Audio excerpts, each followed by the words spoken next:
प्रयास charitable trust गठन होगा दिनु तार समाज सेवा कार्य जारी रखी असहाय को साहाय्य करने निसहाय को उद्धार करने तथा गरीबों को यथासंभव सहयोग करने काम लगातार भाव लगी रही प्रयास चैरिटेबल ट्रस्ट।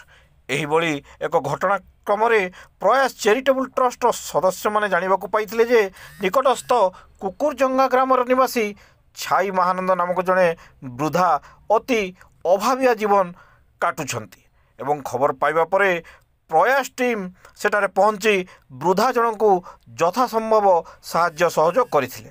एही साहाय्य सहयोग कार्यक्रम प्रयास चैरिटेबल ट्रस्ट सभापति सुदाम रोहिदास, उपसभापति मोहन रोहिदास, जोगी रोहिदास, राजेश रोहिदास, भवानी राउत प्रमुख सदस्य माने सेठारे उपस्थित थिले।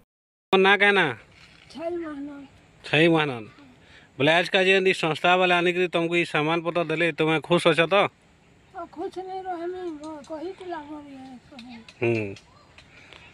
बोले आज का तुमको सामान पत्र आने के दिले एखन खाना पीना करो आराम से फिर जेनटा सुविधा असुविधा हवा बोले फिर कहबो ताको हैला कहीं जीवो का करी जीवो तुम्हें तो इने तुमके आनी देबे जिनिस मने खाइबो पीबो।